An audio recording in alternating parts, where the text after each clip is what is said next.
Hey, Guillermo, good to see you.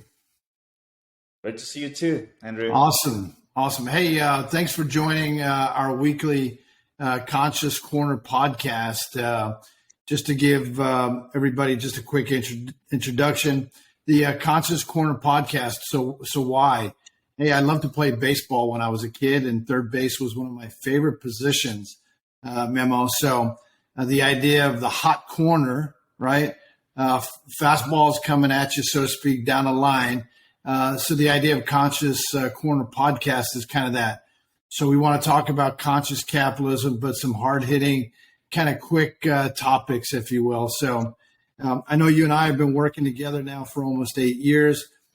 You're the president of Mexico operations for Improving, a global company now with 1,600 plus improvers throughout North America. So glad that you're with us. Do me a favor, just take a minute or two and share with our guests a little bit about yourself, a little bit about your role, and more importantly, why is conscious capitalism important to you personally? Absolutely. Thank you for having me here. My role is to run the operations in Mexico for Improving. So we have around 500 people for almost 500 engineers in Mexico. So it's very exciting to see the team growing. And basically, I'm in charge of the delivery, the recruiting, the talent management, the operation as a whole. And I've been always very interested in conscious capitalism. I didn't have that label for what we were doing from day one in iTexico that later became a part of the Improving team. We didn't have that label. We didn't have a name. But it was kind of a common sense from my previous companies also. My whole career has been like that. So to me, it makes sense to be part of the community, to have more stakeholders than only the investors, or have a better purpose beyond only making money. So it was kind of a common sense to me. My education, or I don't know exactly what. So we started doing business like that. And when we joined the Improving family, then we got this framework, or I got to know this framework named Conscious Capitalism. And the good feeling I had reading the book, it was like, this is exactly what we're doing in Mexico. That's exactly what we're doing in iTexico and now in Improving nearshore. So to me, it was very natural, honestly. Awesome. I love that, how you're describing that, just kind of common sense, natural things that are just part of your DNA. You'd also mentioned the framework. So for our audience, conscious capitalism, just to give everybody a sense, the mission of conscious capitalism, Memo, and you know this, is really elevating humanity by leveraging a profitable and a conscious business. And we know that framework is lived out really by four key conscious capitalism tenets. Now, one is higher purpose. Business is a good means to achieve a greater purpose, if you will. Stakeholder orientation. What does that mean? Businesses must create value for all stakeholders, not just shareholders, right? Thirdly, conscious leadership is focusing on creating value and aligning, as you said, kind of common sense things or common interests, common principles, again, throughout those stakeholders. And lastly, and I know you do a phenomenal job of this in Mexico, is creating a conscious culture, a company that intentionally develops and promotes the values of conscious capital throughout the business. So with that premise or that foundation in mind, Memo, I hear that from others that being a conscious capitalist or a conscious business is challenging. What are your thoughts about that? Is it challenging, or is it just easy peasy? Well, it's as everything that worth it is. It takes effort. I mean, of course, you cannot do it overnight. It's actually, I don't think there's nothing to achieve overnight. it's a change of mindset. It's a change of behavior. So it's more I wouldn't say philosophical because it has to do a lot with the reality and being pragmatic and do things, but also it's a it's in the mind of the entrepreneur. It's in the heart of the entrepreneur. So there's no shortcuts. So there are work to do, but I wouldn't say challenging. I think the most challenging thing is probably to be consistent, to do it every day.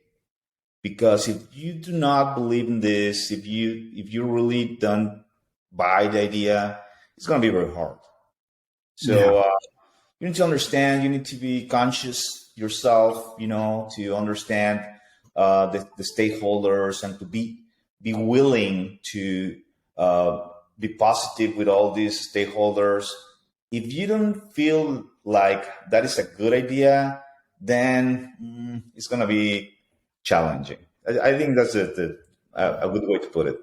Yeah, it's great way to describe it. Unless it's, in your heart, and if it's in your heart, then it probably exudes into your brain and your mind. And then, what's in both of those things, come out. And if you don't really believe it, you're faking it, as they say, right?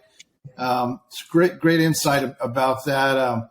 Probably a good segue. So created the framework where we discussed, I did the four tenets. What is one tenet, higher purpose, stakeholder orientation, conscious leadership, conscious culture?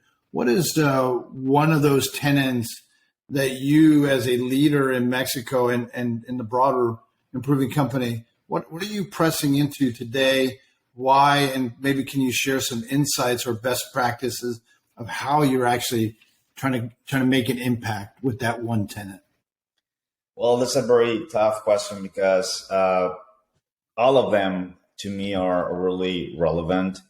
I will start with purpose because to me, having a higher purpose is fundamental for my everyday job. When I wake up in the morning, my goal is not only to sell more or to hire more people or to grow.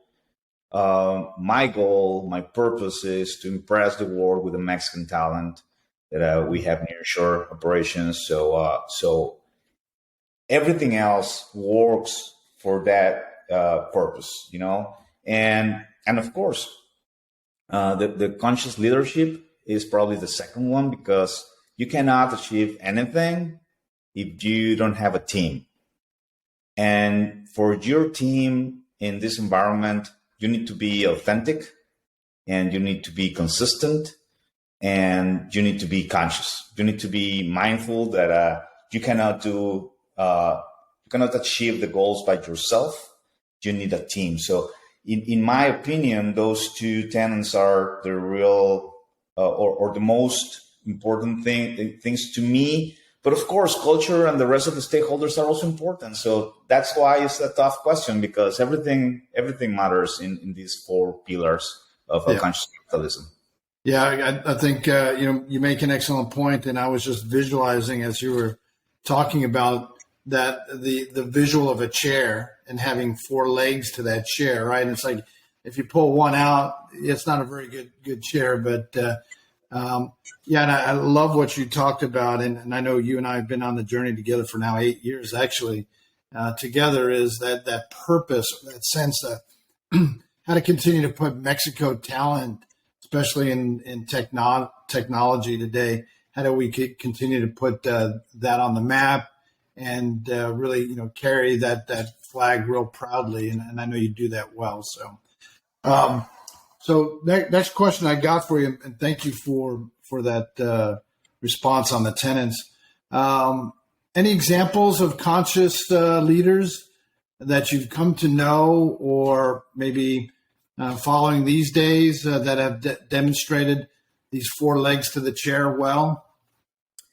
Well, we have a number of conscious leaders in the organization, very inspirational people that they are leading by example, and they are really authentically concerned about their teams. But I can think in people inside improving, but I can also think in a number of players in the ecosystem in Guadalajara, in Aguascalientes, in Mexico. So it's very encouraging to see more and more people worrying about not only doing business or the traditional concept of doing business, but also doing a good business, a conscious business oriented to these conscious capitalism pillars and concepts. So I can identify a number of people within the organization, and honestly, not only in Mexico. We are coming back from this Las Vegas retreat, and I had the opportunity to talk with a lot of people, and it's amazing how well aligned we are in terms of conscious leadership. So it's very encouraging to see people like that inside improving, but also in the rest of the ecosystem in Mexico. Awesome. It's exciting to hear that the framework of conscious capitalism is extending all the way down to Mexico. And I would love, as a follow-up to you and I, if you have somebody in mind that would like to share their thoughts and ideas on this podcast, I'd love a recommendation. All right, I'm going to wrap it up with my last question. I think I know the answer as I'm looking past you, where you're sitting, but what is your favorite pastime, or one of your favorite pastimes you enjoy these days? There you go. Well, music has been part of my life since I was a young kid, since elementary school in Mexico City. My father took me to this studio for classical music teaching.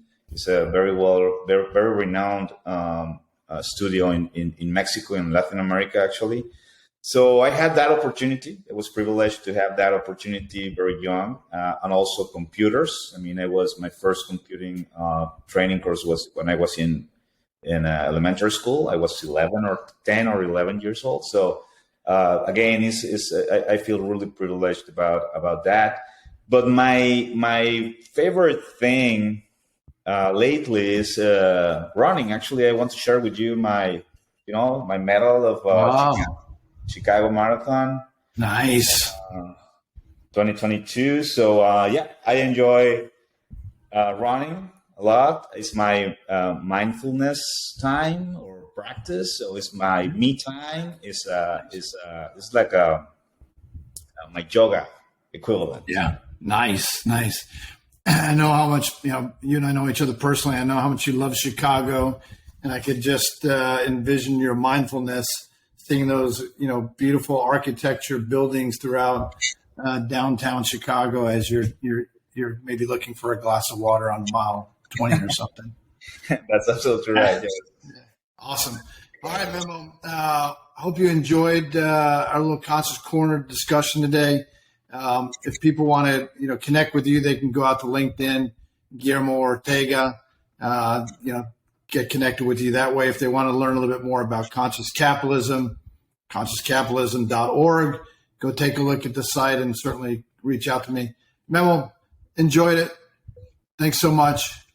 Thank you, Andrew. Thank you for having me. And until next time. We'll see you around the corner. See you, man.